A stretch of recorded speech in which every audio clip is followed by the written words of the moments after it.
Сәлем достар, қарақаттан өте дәмді морс дайындаймыз.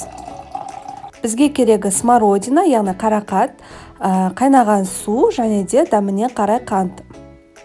Ең алдымен қарақатқа суды шамалғана құйып аламыз. Ендігі кезекте пюре жасайтын құралмен немесе блендеріңіз болса блендермен қарақаттарымызды осылай езіп аламыз. Кастрөлімізге суымызды құйып, оның үстіне қарақаттарымызды саламыз. Дәміне қарай қант салыңыздар, қантты өз қалауларыңыз бойынша салсаңыздар болады. Одан соң бір қайнап шыққанын күтеміз.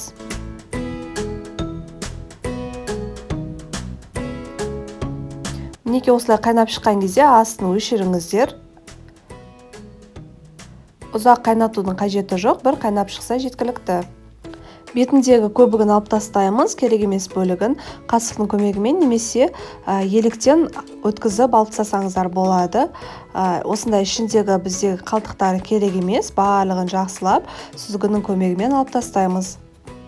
Суығаннан соң ыдысымызға қайтадан осы електің көмегімен тағы да бірнеше рет сүзіп аламыз. Бізге ішіндегі қалдықтарын алып тастау керек. Ол қалдықтары бізге керек емес. Мінекей достар, біздің смородинадан жасалған, яғни қарақаттан жасалған біздің морсымыз дайын болды. Салқындатып ішіңіздер.